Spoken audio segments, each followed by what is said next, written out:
Esta mañana quiero abordar varios temas y quiero recapitular temas importantes que también se han estado viendo pues precisamente en esta sede. Y quiero empezar recordando que desde el Partido Popular estamos haciendo una oposición seria, una oposición responsable y con absoluta vocación de servicio público. Una muestra clara y evidente la tuvimos ayer en el Consejo de Administración de Promesa, donde nuestros consejeros, como saben, llevaron el peso de este Consejo de Administración. Ya no solo se aprobó, tal y como se ha anunciado, que el Consejo de Administración va a tener una representatividad más real y más acorde con la realidad de la Asamblea, sino que además fueron diversos los puntos del orden del día que se aprobaron, puntos esenciales pues, para el buen funcionamiento de esta empresa pública y en consiguiente pues, en pro de Melilla y de los melillenses. Estamos hablando de la aprobación por ponerles algunos ejemplos, de la aprobación de cursos de formación, la aprobación también de una plaza de auxiliar administrativo para agilizar pues, todos los trámites importantes que se desarrollan dentro de la empresa pública de Promesa, que es el motor económico de la ciudad de Melilla, o por lo menos, o cuanto menos, uno de los motores fundamentales en el ámbito económico. Por tanto, actuamos con absoluta lealtad y con absoluto sentido de ciudad. Si nosotros estuviéramos volcados en hacer una oposición destructiva, en hacer una oposición de confrontación, pues lógicamente podríamos haber tumbado pues, este Consejo de Administración. Pero esa no es ni la voluntad ni la forma de operar o de trabajar en el Partido Popular. Nosotros trabajamos en pro de Melilla y los melillenses. En este Consejo de Administración también preguntamos por una cuestión fundamental, un tema que nos preocupa y nos ocupa, las ayudas del COVID, que como saben pues se publicaron el pasado 17 de julio en el Boletín Oficial de la ciudad. Nos constan que en el tiempo de publicación ya se han recibido un total de 15 solicitudes y a este respecto hay que decir que tal y como anunciamos, hay que tener en cuenta que ya se ha producido la publicación, que estas solicitudes hay que baremarlas y demás procedimientos administrativos, con lo cual pues tal y como anunciamos desde el Partido Popular, lamentablemente y de forma extremadamente grave, nos vamos a ir al mes de agosto. Al mes de agosto, algo que hemos intentado evitar desde el principio, porque les recuerdo que cuando se proclama el estado de alarma, que ha pasado 14 de marzo, el Partido Popular, apenas transcurrida una semana, presentó una amplia batería de medidas económicas para familias y para empresas. Y les recuerdo también que el pleno de modificación presupuestaria no se produjo hasta el pasado 21 de mayo, desde el mes de marzo, hasta el pasado 21 de mayo, elevándose a definitivo el 25 de junio. Por tanto, un retraso absolutamente imperdonable en un tema, pues como he dicho al principio, absolutamente grave. Estamos hablando pues, de empresarios, de trabajadores perjudicados, de empresarios que tuvieron que cerrar sus persianas el pasado 14 de marzo sin recibir un euro o con unos ingresos exiguos, mínimos, y con unos gastos fijos importantes que tenían que sostener, gastos fijos de alquiler, gastos fijos de autónomos. Los gastos de la ciudad se prorrogaron, pero es que los van a tener que abonar. Nosotros pedíamos la condonación y estos gastos se van a tener que abonar. Por tanto, por inoperancia o por inexperiencia, es absolutamente imperdonable el retraso a la que la señora Al-Mansuri, la consejera de Hacienda, ha abocado a las empresas de Melilla. Y esto, pues además tengo que decir que la señora Al-Mansuri se ha convertido en una experta en el engaño. Se dedica a engañar deliberadamente a la ciudadanía. Y digo esto porque, miren, en el mes de mayo, sin que todavía se hubiera producido ese pleno de modificación presupuestaria, que era un requisito sine qua non, un requisito esencial, la señora Al-Mansuri decía que estas ayudas estarían en el mes de junio. En el mes de junio. Y como muy pronto, estarán en la segunda quincena de agosto. Esto, como digo, ya sea fruto de su inexperiencia o inoperancia, pero está claro que no se ha estado a la altura de las circunstancias y es absolutamente grave con la situación de necesidad, la situación dramática que se está atravesando por el sector económico de la ciudad. Y miren, esto quería ponerlo en relación con Melilla Colabora, porque ustedes creen que si el procedimiento, por llamarlo de alguna manera, fuera acorde con la legalidad, pues no se habría hecho lo propio con estas empresas, con estos empresarios. Al final estamos hablando de una situación de urgencia, unos empresarios que dejaron de recibir ingresos o que tenían unos ingresos mínimos. Si esto fuera una tramitación, vuelvo a decir, por llamarlo de alguna forma, regular, acorde a la legalidad, pues se habría hecho lo mismo. Se habría hecho lo mismo. Pero es que tal y como hemos denunciado en el Pleno de Control y en esta propia sede, Melilla Colabora está bastante alejada de un procedimiento ordinario, de un procedimiento regular o de un procedimiento ajustado a derecho. Y miren, en este sentido, quiero recordar que el consejero de distritos ayer declaraba a este respecto y se vanagloriaba de que su área había podido llegar a donde no habían llegado servicios sociales. Esto lo decía ayer este consejero. Esto es absolutamente falso. Y les voy a decir por qué. Es absolutamente falso. Primero, lógicamente, para hacer semejante afirmación, este señor tendría que conocer, este área tendría que conocer hasta dónde llega servicios sociales. Pero es que no existió en ningún momento una coordinación, aunque fuera mínima, con el área de políticas sociales. Nunca existió tal colaboración ni coordinación, ni con el área de políticas sociales, ni con las entidades, ONGs, que realizan una labor encomiable, una labor ordenada y una labor coordinada, eso sí, con políticas sociales. Con políticas sociales, no con distritos. Por tanto, este señor no puede decir que llega hasta donde no llega a servicios sociales porque lo desconoce, porque no sabe hasta dónde ha llegado esta consejería. De hecho, para continuar con esta argumentación, hemos de recordar que el propio consejero de Políticas Sociales presenta un conflicto de competencias.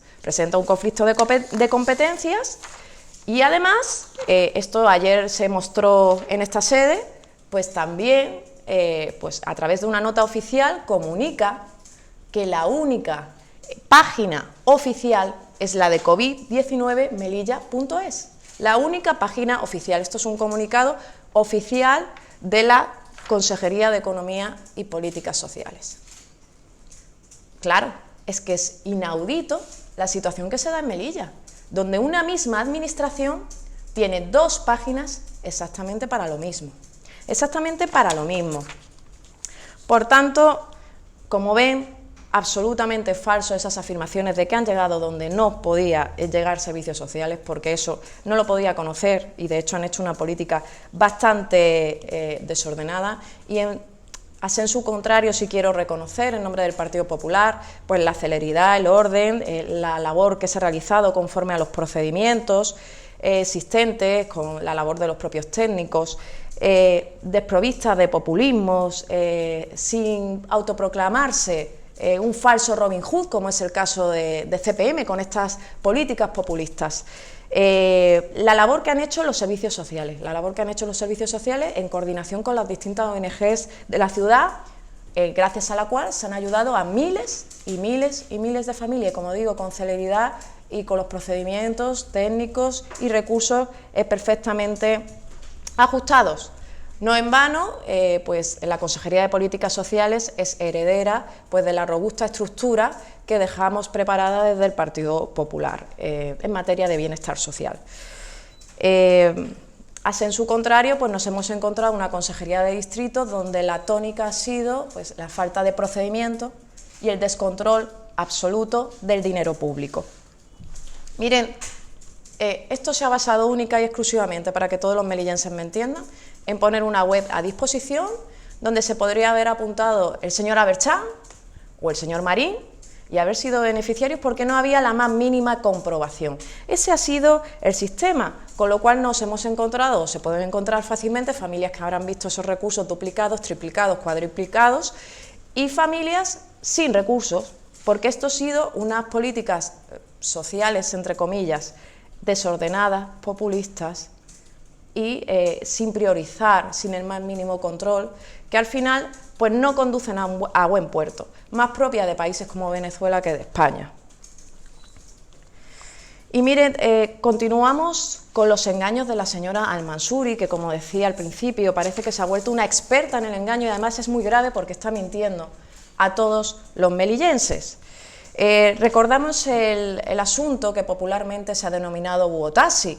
Saben que pues la señora Al-Mansuri, en sus primeras declaraciones, después de que anunciáramos en esta sede que se iba a proceder a presentar una querella por este asunto, ella niega en un primer momento que existiera un convenio regulador. La señora Al-Mansuri lo niega categóricamente, no existe convenio regulador. Bueno, pues ya mostramos nosotros en prensa, y lo traigo aquí también, que sí existía un convenio regulador entre la Consejería de Distritos, Juventud y Participación Ciudadana y el sector del taxi de Melilla durante las fiestas patronales de la Virgen de la Victoria 2019. Bueno, ya saben también que, un convenio regulador, pero que lógicamente no se ha ajustado en ningún momento a la Ley General de Subvenciones, ni al reglamento, ni a las bases de ejecución de los presupuestos de la ciudad, es decir, sin el menor procedimiento alguno. Y además, la persona que suscribe este convenio junto con la señora Al-Mansuri no era el representante del colectivo de taxis, era un activista reconocido de Coalición por Melilla. Un activista reconocido de Coalición por Melilla que no tiene la más mínima representatividad, es quien suscribe pues este convenio, por llamarlo de alguna forma, porque es cierto que es un convenio pero que no lleva aparejada toda la tramitación legal que debiera pues para poder tener los efectos jurídicos oportunos. Pero es que las mentiras y los engaños de la señora Al-Mansuri lamentablemente no terminan aquí. Lamentablemente no terminan aquí. La soberbia es inconmensurable. Digo esto porque la señora Al-Mansuri también decía que no existían informes técnicos, que el señor Marín no sabía de lo que hablaba. Pues ya lo han visto, el informe técnico de la Dirección General, donde se habla del convenio que la señora Al-Mansuri negaba, aquí aparece, hace en relación al convenio, y en la Dirección General de la Consejería pues no consideró oportuno abonar los gastos realizados durante las fiestas patronales mediante este instrumento, porque no se había tramitado conforme a la legalidad, no se podía tramitar conforme al capítulo 4, porque no se había seguido ninguno de los trámites para llevar a cabo una subvención. No contaba con informe de necesidad de la Dirección General ni fiscalización previa, no había ningún procedimiento detrás. Pero no solo existe este informe técnico, la señora Al-Mansuri que decía que no había ningún informe desfavorable, también el señor interventor de la ciudad emite su informe técnico desfavorable para una iniciativa que, como saben, se lleva a cabo. Y ese es pues la forma de proceder y la forma de engañar de la consejera de Hacienda, de la señora Al-Mansuri. Y miren, he estado viendo que en otro de sus engaños, que no lo puedo denominar de otra forma, pues ella intenta eximir su responsabilidad argumentando que esto es una subvención para la ciudadanía. Y para que lo vean muy claro, les voy a poner un ejemplo muy sencillo. Esto, pues por su objeto, por la finalidad que persigue, podríamos asimilarlo a los bonos de viaje que establecimos desde el Partido Popular. Evidentemente, el Buotassi sería a pequeña escala, pero pues una finalidad pues similar, un objeto similar. Pues miren, los bonos de viaje aparecen en los presupuestos en el capítulo 4, que es el relativo a subvenciones. ¿A quién va dirigida? Pues efectivamente va dirigida a la ciudadanía. Y esto se hace con la colaboración de unas entidades colaboradoras que son, pues, en este caso, las compañías aéreas y marítimas que operan en Melilla, a las que se les paga la subvención cuando presentan la liquidación, la justificación de los billetes que los ciudadanos han utilizado pues para viajar. Esto no se hace en base a un papel, se hace en base a un decreto regulador, ¿vale?, que son unas bases Unas bases que se pasan por comisión y tras pasar por comisión son aprobadas por el Consejo de Gobierno, se publican en el Boletín Oficial de la ciudad, se da un plazo de 30 días, plazo de alegaciones y aprobación definitiva. Y previamente a esto se suscribe un convenio con estas entidades. Con estas entidades, no con adeptos y personas activistas de partidos políticos. Eso es lo opuesto al regeneracionismo que vendía el Gobierno del Cambio. Es una maniobra burda, descarada y absolutamente fuera de lugar.